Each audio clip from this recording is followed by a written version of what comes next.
सभी को नमस्कार। आप सभी का हार्दिक स्वागत है study with GD YouTube channel पर। आज हम पढ़ने वाले हैं सामाजिक सुधार एवं जागृति आंदोलन। बिना किसी देरी के वीडियो शुरू करते हैं। सबसे पहला प्रश्न है, वाल्टर कर्त राजपूत हितकारिणी सभा के संबंध में निम्न में से कौन सा कथन है सत्य है? तो इसका राजपूतों और दलितों के लिए सुधारात्मक कार्य करना था, ये आपका ऑप्शन है वो गलत हो जाएगा, क्योंकि ये राजपूतों को संगठित करने के लिए बनाई गई थी। ठीक है। और राजस्थान में समाधि लेने की कुप्रथा को गैर कानूनी घोषित करने का कार्य सर्वप्रथम किसने किया था? तो मेजर लुडलो ने किया था। भील आश्रम की स्थापना की गई थी। भील आश्रम की स्थापना किसने की थी? तो ये इसका राइट आंसर आपका हो जाएगा ऋषभदेव में। कहाँ पर की गई थी? ऋषभदेव में। शोभालाल गुप्ता द्वारा किस स्थान पर हरिजन एवं भीलों के विकास हेतु एक आश्रम की स्थापना की गई थी? तो राइट आंसर इसका हो जाएगा सागवाड़ा में। राजस्थान राज्य में प्रचलित सागड़ी प्रथा क्या है? इंपॉर्टेंट प्रथा है, इंपॉर्टेंट क्वेश्चन है। बंधुआ मजदूर प्रणाली कन्यावध को गैर कानूनी घोषित करने वाली पहली राजस्थान की पहली रियासत कौन सी है? कोटा। राजस्थान जयपुर राज्य ने कन्यावध को किस वर्ष गैर कानूनी घोषित किया था? 1844 के अंदर। अनमेल विवाह और बाल विवाह निषेध अधिनियम सर्वप्रथम किस रियासत ने बनाया था? तो ये आपके अलवर। तो जितने भी बच्चे जो तैयारी कर रहे हैं, बच्चे 4th ग्रेड की हो, सीटी एग्जाम की हो, और राजस्थान कृषि पर्यवेक्षक और इसके अलावा लैब असिस्टेंट, सभी में ये टॉपिक लगता है। ब्रिटिश काल में सामाजिक सुधार एवं जागृति आंदोलन, स्वतंत्रता आंदोलन लिख रखा है, तो उसके अंदर ये टॉपिक आ जाता है। उदयपुर राज्य में डाकन प्रथा पर प्रतिबंध कब लगाया गया था? तो 1853 में गवर्नर जनरल लॉर्ड बेंटिक ने किन स्थलों पर सती प्रथा रोकने के आदेश दिए थे? तो ऑप्शन नंबर 3 डूंगरपुर 1856 आपका सही जो गलत हो जाएगा। ठीक है। अनमेल विवाह और बाल विवाह निषेध अधिनियम सबसे पहले अलवर रियासत ने किस वर्ष बनाया था? तो 10 दिसंबर 1903 को। डाकन प्रथा को अवैध घोषित किसने किया था? Right answer Swaroop Singh. स्त्री पुरुषों को दासों के रूप में रखने की परंपरा को क्या कहते हैं? तो इसका उत्तर हो जाएगा आपको गोला। राजस्थान में सर्वप्रथम 1832 में दास प्रथा पर रोक लगाने वाली रियासत कौन सी थी? कोटा व बूंदी। 18वीं शताब्दी में किस राजपूत राजा द्वारा विधवा पुनर्विवाह हेतु नियम बनाने के 18वीं शताब्दी के किस राजपूत राजा द्वारा विधवा पुनर्विवाह हेतु नियम बनाने के प्रयत्न किए थे? सवाई जयसिंह ने किए थे। शारदा एक्ट के प्रणेता कौन है? तो ये इसके हो जाएंगे आपके राय बहादुर हरबिलास शारदा। शारदा एक्ट 1929 ईस्वी में पारित किया गया था लॉर्ड विलियम बेंटिक के काल में। त्याग प्रथा का राजस्थान में त्याग प्रथा का संबंध किस वर्ग के समाज से था? तो इसका उत्तर हो जाएगा क्षत्रिय। 1846 में किस राज्य की रेजेंसी काउंसिल में यह घोषणा की कि सती प्रथा एक दंडनीय अपराध है? जयपुर राजस्थान में सती प्रथा सर्वप्रथम निषेधित की गई थी। तो इसका उत्तर हो जाएगा आपके जयपुर राजस्थान के किस नरेश ने सर्वप्रथम कन्यावध को रोकने का प्रयत्न किया था? Right answer Rao Ram Singh. सती प्रथा को गैर कानूनी घोषित करने वाला पहला राज्य कौन सा था? इसका right answer Bundi. Sarda act का संबंध किससे है? तो शारदा एक्ट का संबंध बाल विवाह से है। ठीक है। आपका किससे है? बाल विवाह से। Option number 1। मेवाड़ में किस वर्ष सती होना निषेध कर दिया गया था? 1861 के अंदर। ये आरएस के अंदर जो प्रश्न आए हुए हैं, राजस्थान की त्याग प्रथा है, सागड़ी प्रथा है, इसके अंदर। फिर सामाजिक सुधार आंदोलन से जुड़े प्रश्न देखिए। स्वामी दयानंद सरस्वती का संबंध कहाँ से रहा? तो अजमेर से रहा। 1883 में स्वामी दयानंद सरस्वती ने उदयपुर में किस सामाजिक संस्था की स्थापना की थी? परोपकारिणी सभा। अधोलिखित कथनों को ध्यानपूर्वक पढ़िए। 19वीं शताब्दी के उत्तरार्ध में मेवाड़ में देश हितैषणी सभा की स्थापना की गई थी। सभा का मुख्य उद्देश्य समाज सुधार करना था। तो दोनों कथन ही आपके सत्य है। मेवाड़ में देश हितैषणी सभा की स्थापना की और इसका मुख्य उद्देश्य समाज सुधार कार्य करना ही रखा गया था। उदयपुर में स्थापित देश हितैषणी सभा का मुख्य उद्देश्य क्या था? वही है विवाह संबंधित कठिनाइयों का समाधान करना। समाज सुधार के उद्देश्य से देश हितैषणी सभा की स्थापना कहाँ की गई थी? तो इसका उत्तर हो जाएगा आपके उदयपुर के अंदर। अजमेर में महर्षि दयानंद सरस्वती के द्वारा स्थापित मुद्रणालय का क्या नाम था? तो इसका हो जाएगा आपके राइट आंसर वैदिक यंत्रालय।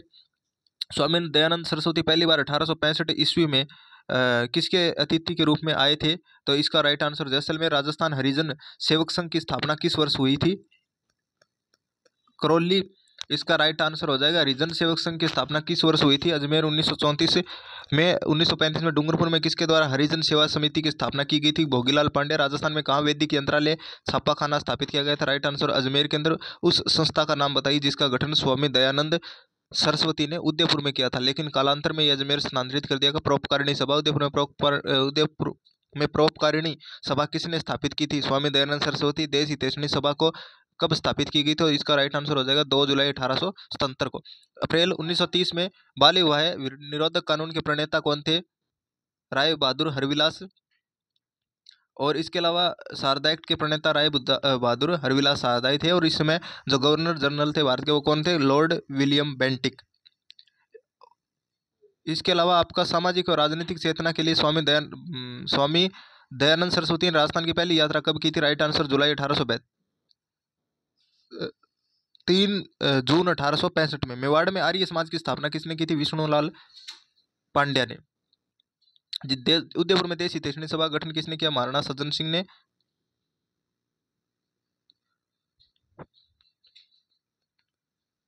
राजस्थान में बालिकाओं के लिए जय कन्या विद्यालय की स्थापना किसके द्वारा की गई थी? जयनारायण व्यास। स्वामी दयानंद सरस्वती की सुप्रसिद्ध ग्रंथ सत्यार्थ प्रकाश का प्रकाशन कहाँ से हुआ? अजमेर से। संत सभा का प्रथम अधिवेशन कहाँ पे आयोजित हुआ था? 1903 ईस्वी में। महर्षि दयानंद सरस्वती का निधन किस स्थान पर हुआ था? तो राइट आंसर हो जाएगा आपके अजमेर। कौन से महापुरुष खेतड़ी झुंझुनू आए थे? तो स्वामी विवेकानंद।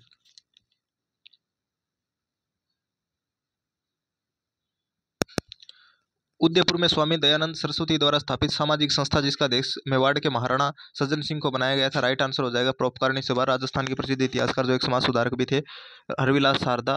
भगत आंदोलन किसने चलाया था? तो इसका साधु गोविंद गिरी ने। और एक के आंदोलन के प्रणेता कौन है? मोतीलाल तेजावत। संत मावजी लसोड़िया आंदोलन के है साधु सीताराम दवासारा पंच बोर्ड की स्थापना की गई थी, ऊपरमाल पंच बोर्ड के। जोधपुर में आर्य समाज की स्थापना किस शासक के काल में की गई थी? तो इसका राइट आंसर महाराजा जसवंत सिंह।